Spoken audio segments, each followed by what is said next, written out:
दर्शकों, आज मैं उपस्थित हूँ शुक्र के द्वितीय भाव में उपस्थित रहने पर कैसे फल मिलते हैं, इस विषय को लेकर। इसके पहले मैंने शुक्र के प्रथम भाव में उपस्थित रहने पर कैसे फल मिलते हैं, इसकी चर्चा मैंने पहले कर रखी हुई है। तो आज का हमारा विषय है कि शुक्र द्वितीय भाव में अगर उपस्थित हो, तो कैसा फल मिलता है। तो आगे बढ़ने से पहले मैं चाहूँगा कि द्वितीय भाव के क्या-क्या कारकत्व हैं, या हम किन-किन चीज़ों से को देखते हैं द्वितीय भाव में, उसके बारे में आपको एक सुपरफिशियल व्यू दे देता हूँ मैं आपको। तो द्वितीय भाव को धन भाव भी कहा जाता है, तो इसलिए धन के बारे में जो भी चीज़ें आपको देखनी है, खासकर संचित धन का विचार हम द्वितीय भाव से ही करते हैं, कोष का विचार करते हैं, पैतृक धन का विचार हम द्वितीय भाव से करते हैं, कुटुंब का विचार करते हैं, मित्र, पशुधन आपका या बंधन हो गया, जेल यात्रा हो गया, आँख, नाक, आपका स्वर कैसा रहने वाला, किस प्रकार की मतलब आपका वॉइस कैसा होगा, इसको भी हम सेकंड हाउस से ही देखते हैं। आपकी सुंदरता, अ, गायन हो गया, प्रेम, सुख भोग और संचित पूँजी आदि को हम सेकंड हाउस से ही देखते हैं। क्रय-विक्रय को भी हम सेकंड हाउस से ही देखेंगे। दलाली आदि का भी संबंध सेकंड हाउस से ही होता है। आपका भोजन चूँकि सेकंड हाउस मुख का भी है, तो किस प्रकार का भोजन आप करेंगे, तामसिक या राजसिक, इन सब चीज़ों का विचार भी सेकंड हाउस से ही करते हैं। उसके अलावा आपकी जो क्रिएटिविटी है, कलात्मक रुचि कैसी होगी, वो भी हम सेकंड हाउस से करते हैं। आदतें आपकी कैसी होंगी, मृत्यु का कारण क्या होगा, चूँकि इसे हम मारक स्थान भी कहते हैं, तो मृत्यु का कारण भी हम इसे देखते हैं, एक्सीडेंट आदि भी देखते हैं। निजत्व और रहस्यात्मक ज्ञान द्वितीय भाव से भी किया जाता है। मतलब अगर एस्ट्रोलॉजी की तरफ कहीं न कहीं अगर रुझान है और खासकर अगर शुक्र उसमें बैठ रहा है, तो जा ऐसा जातक ज्योतिष की तरफ उसका रुझान ज़रूर होता है।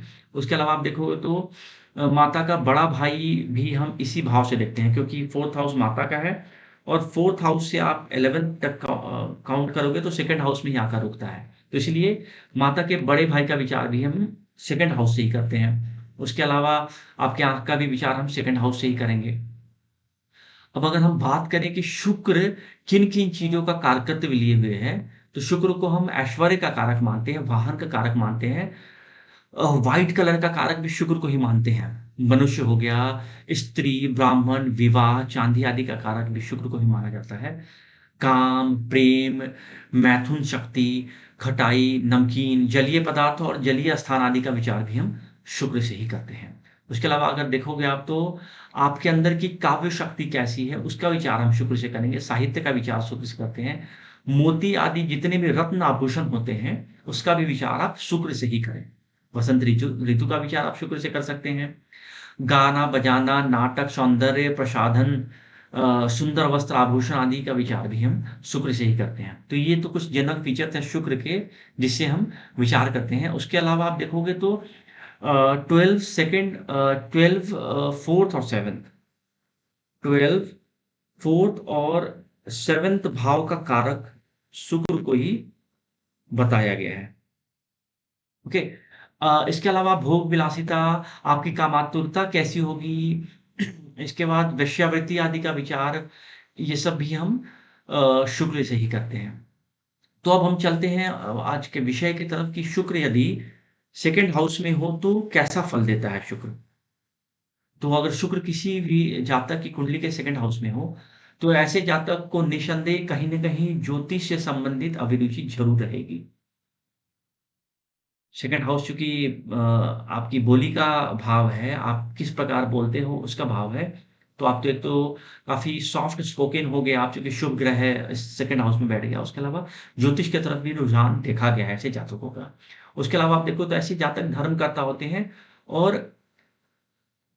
अच्छा खासा धन रुपया भी कमाते हैं और धनी होते हैं ऐसे जातक बेसिकली। बड़ा परिवार भी इनका होता है, स्वादिष्ट और उत्तम भोजन खाना इनको इनकी विशेष अभिरुचि होती है। इसके लिए कहीं भी चले जाएँगे, खाना खाने के लिए। अच्छे अगर भोजन कहीं पे उत्तम भोजन की व्यवस्था है तो। विनम्र स्वभाव के तो होते ही हैं। अच्छा, उसके अलावा ये अच्छे-अच्छे दृश्य देखना पसंद करेंगे ये जातक, भोग विलासिता वाली चीज़ों को देखना ज़्यादा पसंद करेंगे। सुंदर चेहरे वाले होते ही हैं जातक और दयावान और परोपकारी भी होते हैं ऐसे जातक। उसके अलावा अगर देखोगे तो सेकंड हाउस में अगर रहा तो जातक के ना 32वें वर्ष की आयु में इसे जातक को कुछ अच्छे स्वभाव वाली, उत्तम स्वभाव वाली पत्नी की भी प्राप्ति होती है ऐसे जातक को, अगर सेकंड हाउस में शुक्र बैठा हुआ है तो। अब यहीं पे अगर द्वितीय भाव में का स्वामी दुर्बल हो और 2 स्थान, यानी कि 2 स्थान बोलते हैं हम 6, 8 और 12। अगर द्वितीयेश मान लो कि लेट्स कि सिंह राशि यहाँ पे है और यहाँ शुक्र बैठा हुआ है, तो द्वितीयेश आपका सिंह हो गया, ठीक है? तो सूर्य अगर मान लो कहीं यहाँ बैठ जाए या फिर 12 हाउस में बैठ जाए सूर्य, तो ऐसी स्थिति में जातक को नेत्र का भी कष्ट होता है। एक तो खुद ही सेकंड हाउस आपका लेफ्ट आई का है, तो ऐसी स्थिति में सेकंड हाउस राइट आई का है और शुक्र को विजन का भी कारक मानते हैं। तो ऐसी स्थिति में अगर यह षडाष्टक में 6, 8, 12 में कहीं पे सूर्य बैठ जाए, खासकर 6 और 12 में, क्योंकि यहाँ से बैठ के तो अपने भाव को देखेगा सूर्य, तो अगर ऐसी स्थिति रहती है तो कहीं न कहीं नेत्रों को कष्ट होता है, ऐसे जातकों को। ओके, इसके अलावा आप देखे हो तो द्वितीय चंद्रमा अगर होके और 2 स्थान में बैठ जाए तो जातक को रतौंधी की भी बीमारी होती है। तो इसीलिए उसको बोलते हैं कि द्वितीयेश अगर 6, 8, 12 में चला जाए और शुक्र यहाँ पे पीड़ित हो जाए, तो कहीं न कहीं आपको आँख से रिलेटेड पीड़ा देती है। तो उम्मीद करता हूँ कि आपको चीज़ें समझ में आ रही होंगी। अगर कोई चीज़ें क्लियर नहीं हो रही हैं, तो आप हमारे कमेंट बॉक्स में भी लिख कर दे सकते हैं। मैं उसका ज़रूर उसका जवाब देता हूँ मैं। इसके अलावा अगर आपने सब्सक्राइब नहीं किया है मेरे चैनल को, तो काइंडली सब्सक्राइब कर लें ताकि आपको ज्योतिष से संबंधित जो भी वीडियो मैं डालता हूँ, उसके बारे में आप अपडेट होते रहें। और कोशिश करूँगा मैं कि जैसे ही ये ग्रह का जो मेरा सीरीज़ चल रहा है हर एक भाव में, ये खत्म होगा तो आपके लिए मैं एक सस्ता और एक अच्छा कोर्स डिज़ाइन करके लाऊँगा, ताकि आप, क्योंकि ज्योतिष में इंटरेस्टेड हैं, तभी तो आप ज्योतिष देख रहे हैं, ये वीडियो देख रहे हैं। तो उसके लिए मैं डिज़ाइन करके कोर्स लाऊँगा ताकि आप ज्योतिष में और महारत हासिल कर सकें, अच्छे प्रेडिक्शन कर सकें। क्योंकि पहले जो मैं सिस्टम शुरू करूँगा, पहले पराशरी ज्योतिष, और समय मिला तो फिर केपी एस्ट्रोलॉजी और भृगु-नंदी नाड़ी पर भी कोर्स लेकर आऊँगा और न्यूमरोलॉजी का भी कोर्स डिज़ाइन करूँगा।